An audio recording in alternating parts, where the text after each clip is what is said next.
এখন আমরা জাতীয় সঙ্গীতের মাধ্যমে আমাদের অনুষ্ঠান সবাইকে সবাইভাবে অনুরোধ করছি যে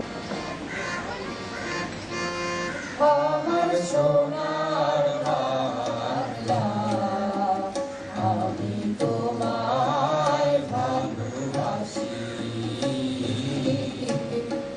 যদি তোমার আকাশ তোমার বাতাস আমার প্রাণে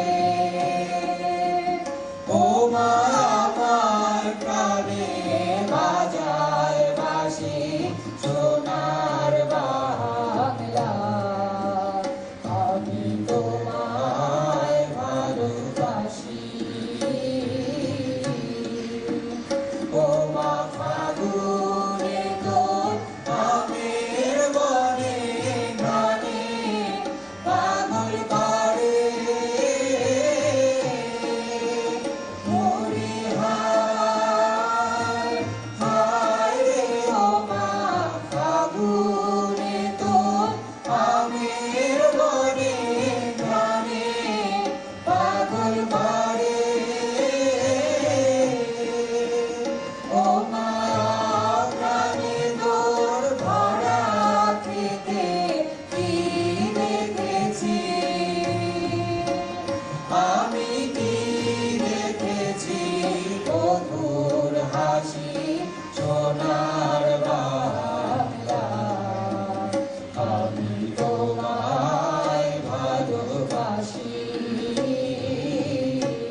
কি সোনারেছ বটের ফুলে নদীর কুলে কুলে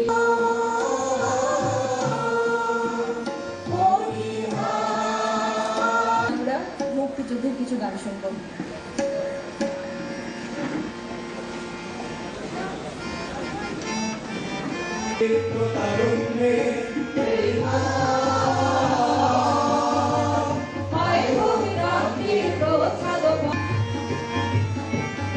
পাঠ্য বইয়ে দিন তারিখের উল্লেখ ছাড়া আর তেমন কিছুই পাওয়া যায় না। যদিও বাংলাদেশের মুক্তিযুদ্ধের দলিল এবং প্রচুর বই রয়েছে যেগুলো পড়লে আমরা বিভিন্ন ইতিহাস জানতে পারি, যেগুলো পড়ে আমরা গর্ববোধ করি এবং অনুভব করি যে ইতিহাস চর্চা প্রত্যেকেরই একটি একান্ত কর্তব্য। সঠিক ইতিহাস চর্চার লক্ষ্যেই আজকে আমাদের এই আয়োজন।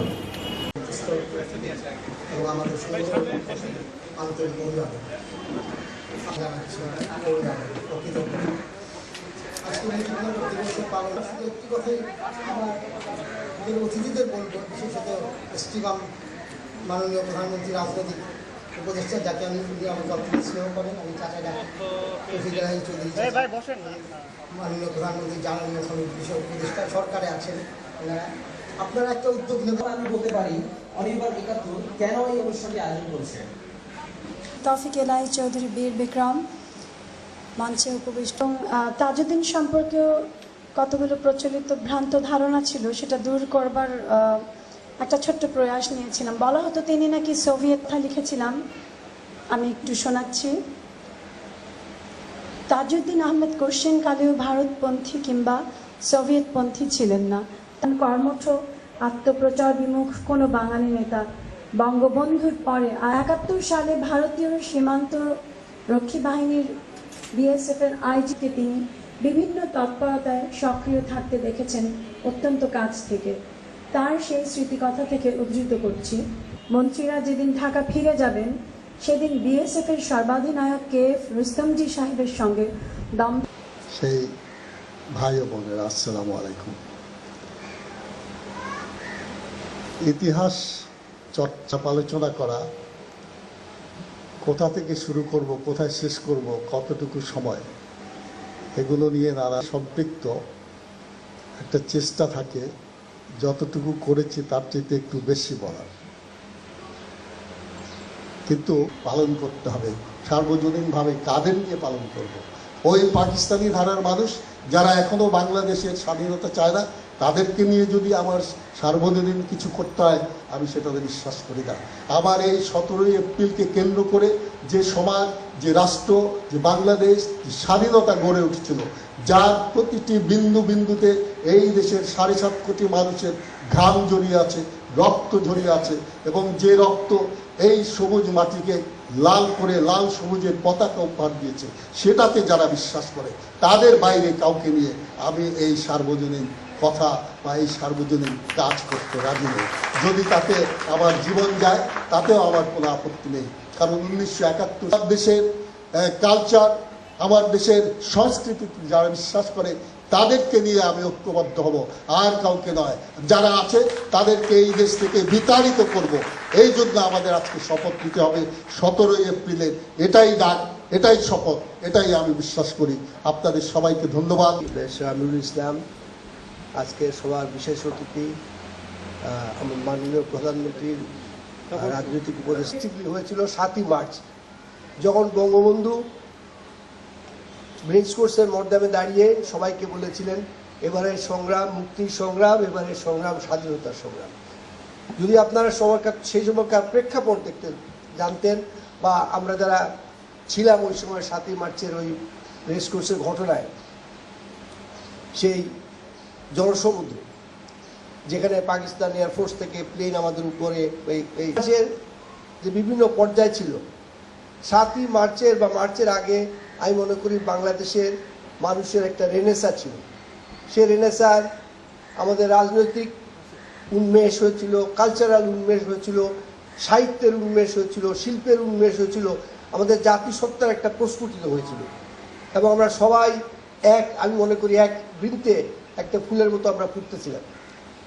এবং সেই আমাদের স্বাধীনতার উন্মেষের বা আমাদের আত্ম উপলব্ধির উন্মেষের, একটা জাতি হিসাবে আমাদের পরিচয়ের উন্মেষের যে নেতৃত্ব দিয়েছিলেন আমাদের জাতির পিতা বঙ্গবন্ধু শেখ মুজিবুর রহমান, এটা ইতিহাসে এরকম একক প্রচেষ্টায় একটা ব্যক্তিত্বের কেন্দ্র ধরে একটা জাতির চেতনার উন্মেষ এবং স্বাধীনতা অর্জন, আমি জানি না পৃথিবীতে আর কোনো উদাহরণ আছে কিনা।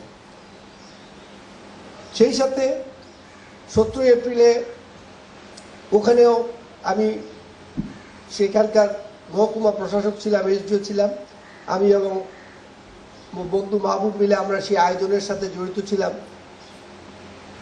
ব্যারিস্টার আমিরুল ইসলাম ওনারা এসেছিলেন অন্যান্য সব রাজনৈতিক নেতৃবৃন্দকে নিয়ে, সেটা হয়তো আমিরুল ভাই নিজে বলবেন।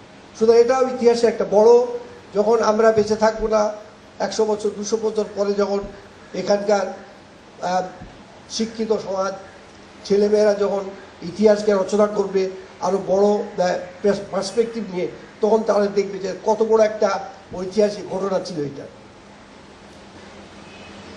আর লাস্ট যেদিকে আমি মনে করি 17 এপ্রিলতে আরও বেশি তাৎপর্যপূর্ণ, সেটা হলো যে বাংলাদেশে এই ভূখণ্ডে কোনোদিন কিন্তু একটা দেশ ছিল না।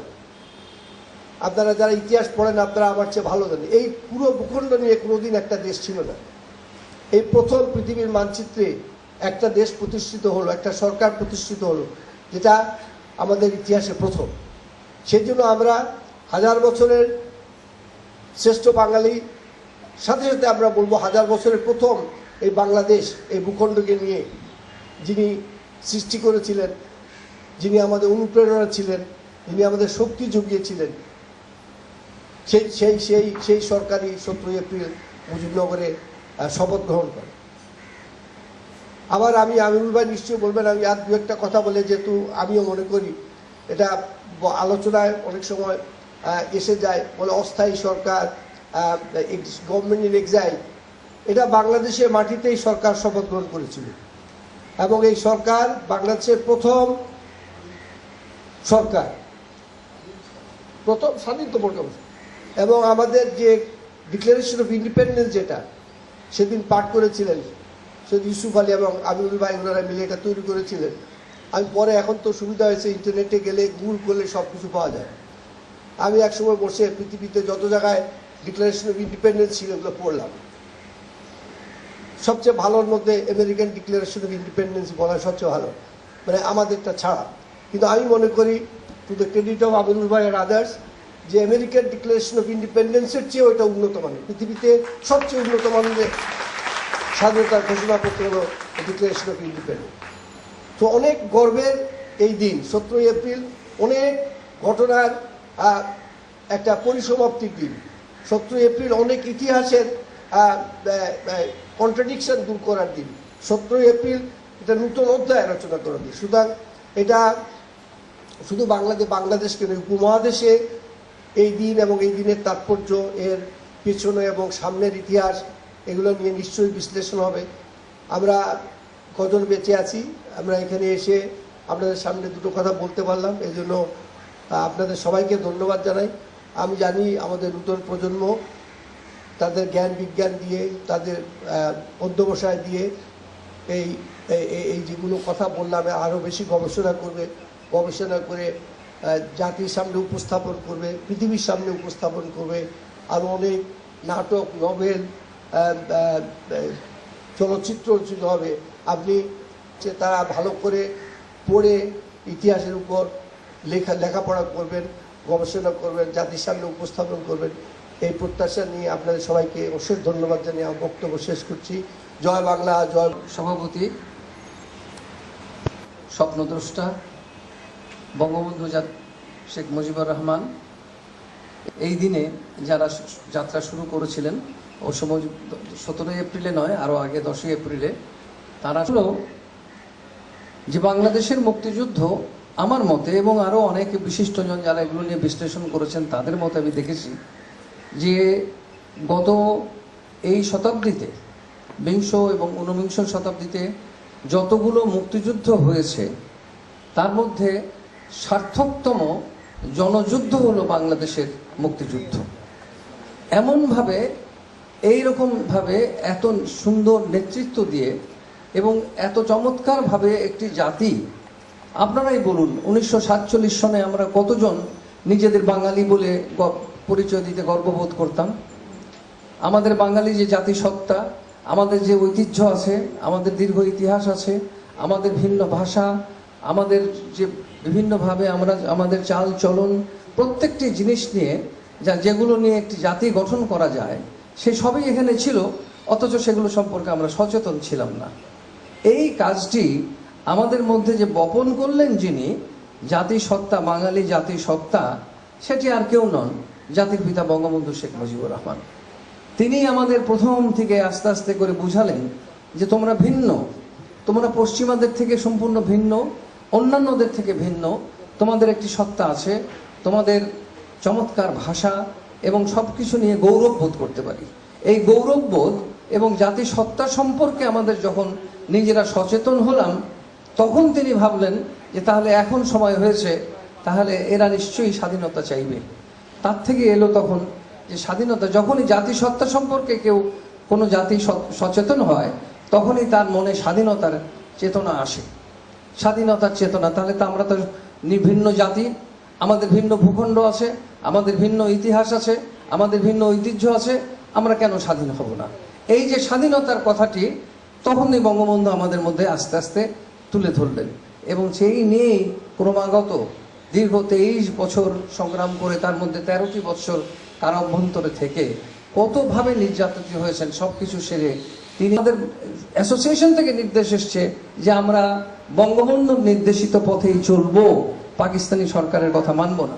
এ কথাটি অনেকে জানেন না, কিন্তু আমরা তখন প্রত্যেকেই সারাটি দেশে, বাংলাদেশে বিশেষ করে আমাদের একটি কতগুলো জায়গা তো খুবই সুযোগ ছিল, সুবিধা ছিল, সীমান্ত অঞ্চলে যারা ছিলাম তাদের পক্ষে অস্ত্র ধারণ করে বিরোধী শত্রুপক্ষকে প্রতিরোধ করা অনেক সহজ ছিল।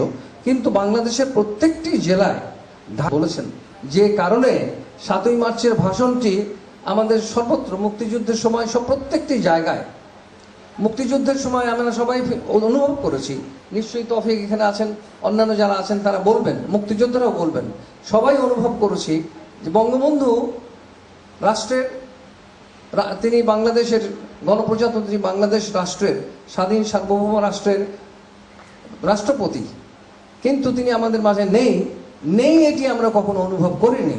কেন তিনি ছিলেন আমাদের মাঝে, আমাদের হৃদয়ে, আমাদের অন্তরে। আমরা সব জায়গায় তার উপস্থিতি অনুভব করেছি। এবং তিনি যে সমস্ত নির্দেশ দিয়ে গেছিলেন সেগুলো, যে 7ই মার্চের ভাষণ, এমন কোনো জায়গা ছিল কি যেখানে বাজানো হয়নি? এমন কোনো ক্যাম্প ছিল? আমাদের ইউথ ক্যাম্প বলুন, মুক্তিবাহিনীর ক্যাম্প বলুন, যেখানে বলুন, শরণার্থী ক্যাম্প, প্রত্যেকটি ওই ভাষণ থেকে আমরা উদ্বুদ্ধ হয়েছি, সবাই প্রেরণা পেয়েছি। যে এই জিনিসগুলো আমাদের সকলের মাঝে আমি মনে করি বারে বারে বলা দরকার, জানানো দরকার। প্রসঙ্গক্রমে এটাও ঠিক যে 75-এর 15ই মার্চের পর এক টানা একেবারে 90 পর্যন্ত, 90-এর কেন আমি বলবো 96 পর্যন্ত এক টানা যেভাবে উল্টো পথে বাংলাদেশকে নিয়ে যাওয়ার চেষ্টা হয়েছে, যেভাবে ইতিহাস বিকৃতি, তো আমি মনে করি খুব সাধারণ সহজ ভাষায় বলা, মোটেও তা নয়, তার চাইতে অনেক বেশি, অনেক ব্যাপক ছিল ষড়যন্ত্রটার কিছুই না পাকিস্তানে ফিরে যাওয়া, আবার পাকিস্তানের সঙ্গে গাঁটছড়া বাঁধা, যেটি প্রমাণ আমরা এখনো পাচ্ছি। আপনাদের জানার জন্য বলে রাখি, মাত্র কিছুদিন আগে বাংলাদেশে পাকিস্তানের একজন রাষ্ট্রদূত ছিলেন, তিনি একটি বই লিখেছেন। সে বইটি এমনি প্রকাশিত হয়নি আনুষ্ঠানিকভাবে, কিন্তু কোনোভাবেই হোক আমাদের কাছে তার একটি কপি এসেছে। সেটি পড়লে, আর তিনি যে ভাষায় কথা বলেছেন, যা বলছেন, তার সঙ্গে আমাদের বেগম খালেদা জিয়া যে ভাষায় কথা বলছেন এবং তার সাঙ্গপাঙ্গরা যেভাবে কথাবার্তা বলছেন, সেগুলোর কোনো গরমিল নেই, মাত্র মুদ্রার এপিঠ আর ওপিঠ। আর পাকিস্তান থেকে ওদিকে তাদের ওই যে ভাঙা রেকর্ড যেভাবে বেজে চলছে, তারও কোনো গরমিল নেই, একই। অর্থাৎ আমি যেটি বিশ্বাস করি, পাকিস্তান এখনো পর্যন্ত, বিশেষ করে পাকিস্তানের যে এস্টাবলিশমেন্ট বলতে আমরা যারা বুঝি, তারা এখন পর্যন্ত বাংলাদেশকে মেনে নেয় নাই। এবং এই জিনিসটি আমাদের সবসময় মনে রাখতে হবে। সেজন্যই এদেরকে সর্বভাবে পর্যদুস্ত করা। এবং সত্যি কথা বলতে কি, যে কথা আমাদের অন্যান্য বক্তারা এখানে আগে বলে গেছেন, আমি মনে করি আপনাদেরও একই চিন্তা চেতনা। সেটি হলো যে মুক্তিযুদ্ধের চেতনায় যারা বিশ্বাস করে না, বাংলাদেশে বঙ্গবন্ধুকে বাংলাদেশের প্রথম রাষ্ট্রপতি এবং এদেশের সর্বশ্রেষ্ঠ বাঙালি যারা মনে করে না, বঙ্গবন্ধুর চিন্তা চেতনায় যারা বিশ্বাস করে না, তাদের এদেশে কোনো স্থান নেই। এটি মেনে নিয়ে তারপরেই আমার মনে হয় ওই পরবর্তী মুক্তিযুদ্ধই বলুন আর ক্লিনজিংই বলুন, যেটাই বলুন, শুরু করা উচিত। এখানে প্রসঙ্গক্রমে বলে রাখি, দ্বিতীয় মহাযুদ্ধের, ঠিক বলা ঠিক হবে কিনা জানি না এক্ষেত্রে, তবে একটি গল্প বলবো না, সত্য ঘটনায়। দ্বিতীয় মহাযুদ্ধে প্যারিস যখন পতন হলো, জার্মানি, যাই হোক, আমাদের মুক্তিযুদ্ধের যে সমস্ত কথা বলছিলাম, যে বৈশিষ্ট্যগুলো, প্রথম বৈশিষ্ট্য তো বললাম জনযুদ্ধের কথা। তারপর স্বাধীনতা দিবসের কথা যদি বলা যায়, 7ই মার্চ থেকে শুরু করে এইখানে একটি আলোচনার বিষয় আছে। সেটি হলো যে প্রকৃতপক্ষে বাংলাদেশের স্বাধীনতা আনুষ্ঠানিকভাবে ঘোষিত হয়েছিল 10ই এপ্রিল প্রোক্লেমেশন অফ ইন্ডিপেন্ডেন্স দ্বারা। এবং যে প্রোক্লেমেশন অফ ইন্ডিপেন্ডেন্সটির রচয়িতা আর কেউ নন, আমাদের এখানে মাঝে উপস্থিত জনাব ব্যারিস্টার আমিরুল ইসলাম। এবং এটি এত চমৎকারভাবে, এত সুলিখিত এবং এত সুন্দরভাবে আইনি ভাষায়, যে যেহেতু বলে ওয়ারেস কি কারণ, তারপরে বলে এই ভূমিকা শেষ করে পরে বললেন যে আমরা এখন এই করতে যাচ্ছি, এবং তারপরে বললেন আজ থেকে আমরা এই অ্যাসেম্বলি, যে কনস্টিটিউয়েন্ট অ্যাসেম্বলি ছিল, আপনারা অনেকেই জানেন, কনস্টিটিউয়েন্ট অ্যাসেম্বলি ছিল বাংলাদেশ থেকে, তৎকালীন পূর্ব পাকিস্তান থেকে নির্বাচিত অধিকাংশ এমএনএ যারা ন্যাশনাল অ্যাসেম্বলির সদস্য, তারা, এবং প্রাদেশিক সংসদের জন্য বলি, এর গুরুত্ব অনেক অন্য দিক থেকে। সেটি হলো, এখানে অনেকেই ভুল করেন যে 17ই এপ্রিলই সরকার পরিচালিত হয়েছিল, তা নয়, এটিও পরিষ্কার করা দরকার। 17ই এপ্রিলে এসে এই সরকার আনুষ্ঠানিকভাবে শপথ গ্রহণ করলেন দেশীয় এবং আন্তর্জাতিক গণমাধ্যমের সামনে। আমি মাত্র কয়েকদিন আগে এবারে তৌফিক তোমার কথা বলেছি এখানে, 17 এপ্রিল মুজিবনগর দিবস এবারকার, আমি অনেক পত্রিকায় এটি প্রকাশিত হয়েছে, একটি আর্টিকেল লিখেছি, তাতে বলেছি 17 এপ্রিলের তাৎপর্য কি। 17 এপ্রিল প্রথম হলো যে এই দিন প্রথম গণপ্রজাতন্ত্রী বাংলাদেশ সরকার বিশ্ব দরবারে তার পরিচয় প্রকাশ করলো। সেই দিনই বিশ্ব প্রচার মাধ্যমে 127 জন, সেদিন আমার হিসাব যদি ভুল না হয়, আমি যতদূর পেয়েছি 127 জন দেশি বিদেশি সাংবাদিক ছিলেন, তারা টেলিভিশনে ছিলেন এবং প্রিন্ট মিডিয়াও ছিলেন, সকলেই তারা ওই দিনই যে ঘোষণাটি সারা দেশে ছড়িয়ে গেল, সারা পৃথিবীতে, এইটির তাৎপর্য অপরিসীম। এটি প্রয়োজন ছিল এই জন্য যে আজকে ওই দিন থেকে 10 এপ্রিল থেকে একটি স্বাধীন গণপ্রজাতন্ত্রী বাংলাদেশ সরকার যাত্রা শুরু করেছে। এই সরকার স্বাধীন এবং তার চাইতেও গুরুত্বপূর্ণ যে এই সরকারটি শপথ গ্রহণ করেছে নিজস্ব মাটিতে, নিজস্ব ভূমিতে, বাংলাদেশের অভ্যন্তরে। এটির গুরুত্ব অপরিসীম। এই জিনিসটি তারা বিশেষ করে প্রচার করেছেন। এবং এটি যে একটি সুগঠিত সরকার, এই সরকারের একটি ক্যাবিনেট আছে, রাষ্ট্রপতি আছেন, অস্থায়ী রাষ্ট্রপতি আছেন, ক্যাবিনেট আছেন এবং তার সঙ্গে সেনাবাহিনী আছেন। এবং তারও সঙ্গে আরেকটি জিনিস যে ওই দিনই প্রথম বাংলাদেশের মহামান্য অস্থায়ী রাষ্ট্রপতিকে গার্ড অব অনার দেওয়া হলো ফর্মালি, আনুষ্ঠানিকভাবে। সেটি দেওয়ার যে গর্ব, আমি বলি সেই গর্বের অধিকারী আমাদের মাহবুব। তোমাকে বাহাতেই স্যালুট দেই। মুক্তিযুদ্ধের পরে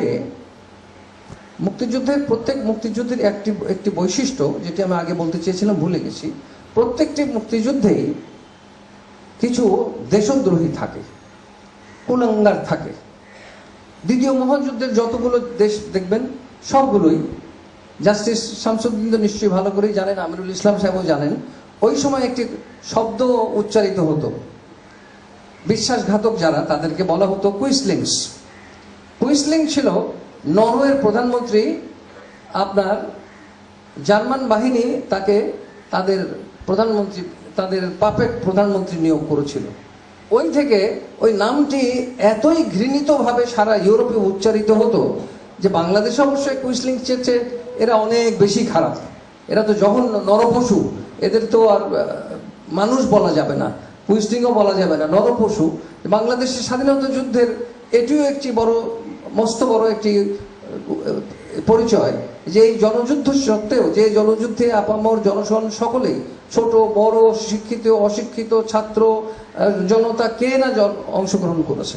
বিশেষ করে মেয়েদের যে অবদান, মায়েদের যে অবদান, এটি তো অনস্বীকার্য। আমি অনেক সময় বলি যে আমাদের এই মুক্তিযুদ্ধের একটি বড় উপাদান হলো যে মুক্তিযুদ্ধ রাজাকার তৈরি করেছে ঠিকই, কিন্তু মহিলাদের মধ্যে কোনো রাজাকার তৈরি করতে পারেনি।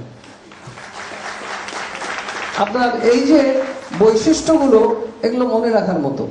যাই হোক, এই রাজাকাররা এবং আল বদর আল শামস যারা যে জঘন্যতম কাজ করেছে, এটিও আমাদের মুক্তিযুদ্ধের একটি অন্যতম বৈশিষ্ট্য। আর এর পাশে আরেকটি কথা বলা দরকার যে একটি সময় ছিল, আমি নিজে সেটি প্রচণ্ডভাবে অনুভব করেছি, যে মুজিবনগর থেকে এটা বিকৃত করে মুজিবনগরী বলে আমাদেরকে গালি দেওয়া হতো। মনে আছে তোমাদের এই কথা? এখনো দেয়। সেই জন্যই আমি মুজিবনগর সরকার বলতে দ্বিধাবোধ করি। আমি মুজিবনগর সরকার বলি না, আমি বলি গণপ্রজাতন্ত্রী বাংলাদেশ সরকার। সবসময় গণপ্রজাতন্ত্রী বাংলাদেশ সরকার। এক। দ্বিতীয়ত হলো, অনেকেই দেখবেন, আমি এবারেও টেলিফোনে লক্ষ্য করে দেখেছি, আমি ভাবছিলাম কয়েকটি টেলিভিশনের মালিককে টেলিফোন করব, তার মধ্যে অন্যতম হলো বোধহয় সময়, বারে বারেই বলছে অস্থায়ী সরকার।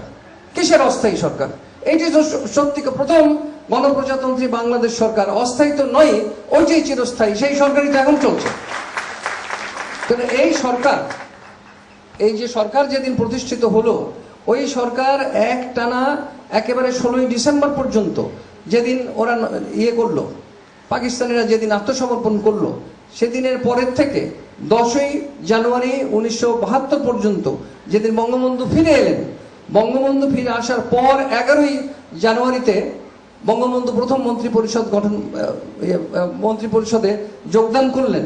তিনি এসেই তখনও কিন্তু আমাদের দেশে জুডিশিয়ারি হয় নাই, চিফ জাস্টিস ছিলেন না, তিনি প্রথম চিফ জাস্টিস নিয়োগ করলেন।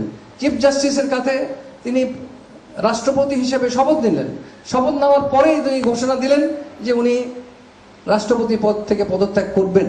তাহলে নতুন রাষ্ট্রপতি কে হবে? জাস্টিস আবু সাইদ চৌধুরীকে নিয়োগ দেওয়া হলো। তিনি শপথ গ্রহণ করলেন, করে বঙ্গবন্ধুকে তিনি আবার প্রধানমন্ত্রী পদে নিয়োগ দিলেন।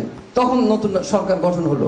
কিন্তু সরকার, ওই যে সরকার 10ই এপ্রিল যাত্রা শুরু করেছিল, সেই সরকারই, এবং ওই দিনই প্রভিশনাল কনস্টিটিউশন অর্ডার, আন্তঃকালীন সাংবিধানিক আইন প্রণয়ন করা হলো। একই সঙ্গে যে শুধুমাত্র প্রোক্লেমেশন অফ ইন্ডিপেন্ডেন্স এবং লস কন্টিনিউয়ান্স এনফোর্সমেন্ট অর্ডার দিয়ে হচ্ছে না, অতএব আরেকটি প্রভিশনাল কনস্টিটিউশন অর্ডার দরকার। এই জন্য যে ওই কনস্টিটিউয়েন্ট অ্যাসেম্বলি যেটি তৈরি হয়েছিল, তাদেরকে দুটো দায়িত্ব দেওয়া। ওই কনস্টিটিউয়েন্ট অ্যাসেম্বলি একদিকে আইন প্রণয়ন করবেন এবং অন্যদিকে সংবিধান প্রণয়ন করবেন। সেই দায়িত্ব পালন করেছেন এই আমিনুল ইসলাম সাহেবরাই। এবং মাত্র 9 মাসের মধ্যে বাংলাদেশে যে এত চমৎকার একটি সংবিধান, আমি তো মনে করি পৃথিবীর অন্যতম শ্রেষ্ঠ সংবিধান আমাদের এই সংবিধান 1952। আর দ্বিতীয় হলো যে প্রবাসী সরকার, এটিও কিন্তু আরেকটি কায়দা। প্রায় বলা হতো প্রবাসী সরকার। কিসের জন্য প্রবাসী সরকার হবে? প্রবাসী সরকার এই জন্য নয়, আমার যুক্তি হলো যে আমাদের মুক্তিযুদ্ধের সময় অনেক অংশ স্বাধীন ছিল। রৌমারী সারাটি সময়, মুক্তিযুদ্ধের 9 মাস সময় রৌমারী এবং তার আশেপাশের এলাকা স্বাধীন ছিল। বাংলাদেশের পতাকা উড়েছে, সেখানে বাংলাদেশ সরকারের রিট চলেছে, বাংলাদেশ সরকারের কর্তৃত্ব চলেছে। বেলোনিয়া এলাকায় বিস্তীর্ণ অঞ্চলে বিভিন্ন জায়গা আমরা বিভিন্ন সময় আমরা স্বাধীন করেছি। কাজেই এটি তো প্রবাসী হতে পারে না। প্রবাসী আমরা হয়েছি মাঝে মাঝে কাজের সুবিধার জন্য, নিরাপত্তার জন্য, এটি সব সরকারি হয়ে থাকে, প্রবাসী সরকারও নয়। এই যে খণ্ডিত কতগুলো কথা, অস্থায়ী, প্রবাসী, মুজিবনগরী ইত্যাদি ইত্যাদি, এগুলো ওই সুচতুরভাবে আমাদের মানুষের মধ্যে ঢুকিয়ে দেওয়া হয়েছে। ওই যে ইতিহাস বিকৃতি এবং প্রথম থেকেই যে বাংলাদেশ বিরোধী যে চক্র কাজ করেছে, তারাই এই কাজটি করেছে। আমার মনে হয় এখন সময় হয়েছে এই বিশেষ জিনিসগুলো সম্পর্কে আমরা নিজেদের মাথায় পরিষ্কার রাখি। গণপ্রজাতন্ত্রী, স্বাধীন সার্বভৌম গণপ্রজাতন্ত্রী বাংলাদেশ, স্বাধীন গণপ্রজাতন্ত্রী বাংলাদেশ সরকার, এবং যে সরকারটি চিরস্থায়ী, অবশ্যই চিরস্থায়ী। এবং বাংলাদেশ, আমরা কেন বলি বাংলাদেশ চিরজীবী হোক, কেন বলি? এই জন্যই তো আমরা আশা করি বাংলাদেশ চিরস্থায়ী হবে, বাংলাদেশ একেবারে নতুন ভাবে মাথা তুলে দাঁড়াবে। এবং যে কথাগুলো বলছে, দিনটি পালন করা আমাদের জন্য অবশ্য প্রয়োজন। কারণ হচ্ছে, এবং এর গুরুত্ব হলো অসীম, অসীম গুরুত্ব হলো যে এই দিন আমাদের স্বাধীন সরকারটি, আমি তো লিখতে চাই না, আমি মুজিবনগর সরকার লিখতে চাই না, এবং আমি অনেককেই প্রকাশ্যে এ বিষয়ে অনেককে তিরস্কারও করেছি। তোমরা কেন মুজিবনগর সরকার লেখো? মুজিবনগর দিবস, অবশ্য মুজিবনগর দিবস, মুজিবনগর দিবস যেদিন গণপ্রজাতন্ত্রী বাংলাদেশের রাষ্ট্রপতি এবং ক্যাবিনেট তারা সেদিন প্রকাশ্যে শপথ গ্রহণ করেছিলেন, এবং তার দ্বারা তারা সারা বিশ্বে তাদের উপস্থিতিটি ঘোষণা করেছিলেন, যার দ্বারা তারা এই দেশটি, এই সরকারটি পরিচিত হয়েছিল এবং তারা সরকার পরিচালনা করেছিলেন। ওই রকম একটি ছোট সরকার এত সুন্দরভাবে পরিচালনা করে 9 মাসের মধ্যে শত্রুকে শুধু পর্যদুস্ত করেছে তাই নয়, বঙ্গবন্ধুকে যাতে মুক্তি পান তার জন্য কি প্রচন্ড চাপ আমরা সারা বিশ্বে সৃষ্টি করেছি। পৃথিবীর এমন কোনো জায়গা ছিল না যেখানে গণপ্রজাতন্ত্রী বাংলাদেশ সরকারের প্রতিনিধি ছিল না। দক্ষিণ পুনরুক্তি হচ্ছে, তবু বলি, একটি হলো সারা বিশ্বের দরবারে আমাদের পরিচিতি, দ্বিতীয়ত হলো আমাদের উপস্থিতি, তৃতীয় হলো বিশ্ব মিডিয়ায় আমরা যে প্রচারণা পেলাম বিশাল ব্যাপক, তারপরে হলো যে এই সরকারটি সঙ্গে সঙ্গে কাজ শুরু করতে পারলো, সকলে সমর্থন পেল, এবং অন্যান্য যে বন্ধু রাষ্ট্রগুলো তারা এগিয়ে এলো, এবং সেই সঙ্গেই গণপ্রজাতন্ত্রী বাংলাদেশের যে জনযুদ্ধ, বঙ্গবন্ধু জাতির পিতা তার নির্দেশে, তার নির্দেশিত পথে, তার নির্দেশিত যেভাবে যাত্রা তিনি শুরু করতে বলেছিলেন, সেইভাবেই যে সরকার পরিচালিত হয়ে এসে স্বাধীন গণপ্রজাতন্ত্রী বাংলাদেশ রাষ্ট্র একেবারে তার নিজস্ব ভূখণ্ড ভূখণ্ডের মধ্যে কর্তৃত্ব নিল, সেটি অন্য কথা, কিন্তু সম্পূর্ণ কর্তৃত্ব না নিলেও বাংলাদেশ সরকার কোনো সময় প্রবাসীও ছিল না, অস্থায়ীও ছিল না, এবং মুজিবনগরও ছিল না। সবটাই মিলে গণপ্রজাতন্ত্রী বাংলাদেশ সরকার। আমি সেই জন্যই আমাদের উত্তরসূরিদের বিশেষ করে বলবো, এবং এখন সময় হয়েছে, একটি দাবি এখানে এসছে, আমি একটি বুকলেট পড়ছিলাম যে আমাদের সংবিধানের মধ্যে, সংবিধানের স্তম্ভ তো আমাদের স্বাধীনতার ঘোষণা, প্রোক্লামেশন অফ ইন্ডিপেন্ডেন্স হচ্ছে আমাদের স্বাধীনতার এই সংবিধানের স্তম্ভ, কিন্তু যেহেতু এটি সেখানে আছে, এটিকে আপনাদের নিশ্চয়ই মনে আছে, বিএনপি কিন্তু খুব ধীরে ধীরে আস্তে আস্তে, প্রথমে এটা ছিল আমাদের একেবারে প্রথমেই এই ছিল প্রথম পৃষ্ঠায়, তাই না? প্রথম যখন সংবিধান লেখা হলো, তারপরে বিএনপি আস্তে আস্তে এটিকে ওই ইয়েতে নিয়ে গেল, ওই কে বলে অ্যানেকশনে নিয়ে গেল। অ্যানেকশনে নিতে নিতে আমার কাছে এখনো সেই কপি আছে, লাস্ট বিএনপি সরকারের সময় তারা প্রোক্লামেশন অফ ইন্ডিপেন্ডেন্সটা উঠিয়েই দিয়েছিল। এই যে ষড়যন্ত্রটি কিভাবে হয়েছে, এখন এটাকে আমরা সম্পূর্ণ উল্টে নিয়ে এসেছি, আমাদের 1972-এর সংবিধান ফিরে পেয়েছি, এবং আজকের বাংলাদেশ তো সেই বাংলাদেশ নয়। আজকের বাংলাদেশ আমরা রূপকল্প 2021 তো প্রায় পার হয়ে এসেছি। আজকের বাংলাদেশ বঙ্গবন্ধু সোনার বাংলা এসেই গেছে, আমরা মধ্যম আয়ের দেশে পরিণত হয়েছি। আমাদের এবং আমি যখন অনেক পূর্বেই প্রস্তুতি নেওয়া হয়েছিল, এবং যেদিন ঢাকা থেকে কাজ করার এই কাজটি জেনারেল আগেই শুরু হয়ে, এবং তারও আর একটা ব্যাকগ্রাউন্ড আছে। পয়লা মার্চে কি হলো? বঙ্গবন্ধু আমাকে নির্দেশ দিয়েছেন যে আমি তো পার্টির হুইপ, তখন elected whip, Bangabandhu leader Tajuddin সাহেব secretary of the parliamentary party, Yusuf Ali সাহেব চিফ হুইপ। আমি ঠিক থেকে আমাদেরকে দেখতে হবে, এবং সেদিক থেকে বুঝতে হবে যে একটা ইফেক্টিভ গভর্নমেন্ট বাংলাদেশে চলছিল, এবং এত ভালো গভর্নমেন্ট আর কখনো দেখি নাই, যে কোনো ব্যত্যয় নাই, সবাই সেগুলো পালন করছে অক্ষরে অক্ষরে। এবং যেটা বললেন এসটিএম সাহেব বললেন যে সমস্ত অ্যাসোসিয়েশন নির্দেশ দিয়ে দিয়েছে, এটা শুধুমাত্র অ্যাসোসিয়েশন মানে ব্যবসায়ী সংগঠন না, বা ইন্ডাস্ট্রিয়াল সমিতি না, একেবারে যে সিভিল সার্ভিস, পুলিশ সার্ভিস, তাদের যে সমস্ত অ্যাসোসিয়েশন ছিল সব নির্দেশ চলে গেছে। আমার মনে হয় মাহবুব সাহেব ভেরিফাই করতে পারবেন যে আমাদের এখান থেকে যে মেসেজটা গিয়েছিল, এটা তো 25 তারিখের সকালেই, যে সমস্ত অস্ত্রশস্ত্র, বঙ্গবন্ধুর স্বাধীনতার ঘোষণার বিষয়টি,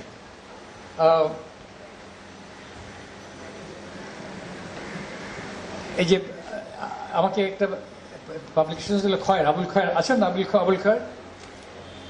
আবুল খয়ের সাহেব আছেন না? আচ্ছা, এই যে উনি একটা দিক থেকে এই বিষয়টা আমার মনে হয় একটি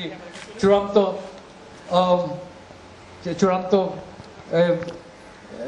খবর পাওয়া যেতে পারে। এবং সেদিক থেকে তাজউদ্দিন সাহেব আমাকে প্রায় বলতেন যে আসেন আমরা এমনভাবে কাজ করি যে কাজটা এই ঐতিহাসিকদের প্রত্নতাত্ত্বিকের মতো খুঁজে বের করতে হয় আমাদের। এরকম একটা কথা উনি বলেছেন। আজকে সেটা দেখছি যে ওনার কথা অক্ষর অক্ষরে ফুলছে এই কারণে প্রত্নতাত্ত্বিকের মতো খুঁজে বের করতে হচ্ছে ইতিহাসটা কথায়। আমার শুধু দুর্ভাগ্য যে আমাকে প্রত্নতাত্ত্বিকের কাজও করতে হচ্ছে, বঙ্গবন্ধু এবং 4 জাতীয় নেতার অনুপস্থিতিতে সেই কাজে কিছুটা সহায়তা করতে হচ্ছে। তো নিজের কাজের তো নিজে প্রত্নতাত্ত্বিক হওয়া যায় না, এটা ডিফিকাল্টিজ আছে। তো সেই অবস্থাতে যে একটা বিষয়টা আমি এখানে মুজিবনগর সরকারের তাৎপর্য সম্পর্কে বলতে চাই, এবং আজকে যেহেতু মুজিবনগর দিবস, সেইটাতে ওই আমাদের তৌফিক আহমেদ সাহেব যেটা বললেন যে সাংবাদিকরা, আমরা প্রথমে চুয়াডাঙ্গাতে আমাদের রাজধানী করার কথা, কারণ ওকে রাজধানীর পরিবেশ টরিবেশ সবই রয়েছে, এবং নির্বাচিত সরকার এবং জনগণের প্রতিনিধিত্ব করার দাবি একমাত্র আমাদেরই ছিল অধিকার। সেই অধিকার আমরা এখানে এক্সারসাইজ করেছি on behalf of the people. তো সেদিক থেকে আমি মনে করি যে মুজিবনগরে যে দিবসের কে কেন্দ্র করে আজকের এই আলোচনা উদ্যোগ গ্রহণ করা হয়েছে, এবং আমরা খুবই খুশি যেই অনুষ্ঠানে যে 3 জন ব্যক্তি এখানে উপস্থিত হয়েছেন, তারা বোধহয় যারা জীবিত আছেন তাদের মাঝে এই 3 জনকে আমি সামনে দেখতে পাচ্ছি, আরও অনেকে আছেন হয়তো, কিন্তু সরকারের সাথে ওতপ্রোতভাবে জড়িত ছিল। এবং সেই সরকারটা শুধুমাত্র যে ওখানে বসে সরকার পরিচালনা করছিল তা না, ইফেক্টিভ গভর্নমেন্ট আমরা কিন্তু ভিতরেও করছিলাম। আমাদের তো সেই সময় প্রত্যেকটা জেলার জোনাল পরিষদ গঠন হয়েছে, অথবা এক একটা জোন, প্রত্যেকটা জোনে আমাদের ইলেক্টেড রিপ্রেজেন্টেটিভ দ্বারা জোনাল পরিষদ গঠন হয়েছে। অর্থাৎ যে সমস্ত লোক ওখান থেকে আসছে তাদের দেখাশোনা এবং আমাদের ইন্ডাক্ট করবার জন্য ভেতরে যে আমাদের কাজকর্মের লিয়াজোর সমস্ত কিছু আমাদের জোনাল কমিশনরা করছে। এবং না হলে পরে 16 তারিখে তো দেশ স্বাধীন হলো, মানে মুক্ত হলো, শত্রুমুক্ত হলো, কিন্তু আমি তো 7 তারিখে আগে পৌঁছে গেছি যশোরে। অর্থাৎ আর্মি মুভ করছে যেখানে, সেখানে আমি মুভ করছি, কারণ ওই ক্যান্টনমেন্ট আমাদের যশোর ক্যান্টনমেন্ট আমাদের মূল টার্গেট ছিল। সেদিনও যেদিন আমরা পার হয়েছে, দেশে পার হয়ে এসেছি, আমরা যখন ঢুকেছি তখনও যশোর ক্যান্টনমেন্ট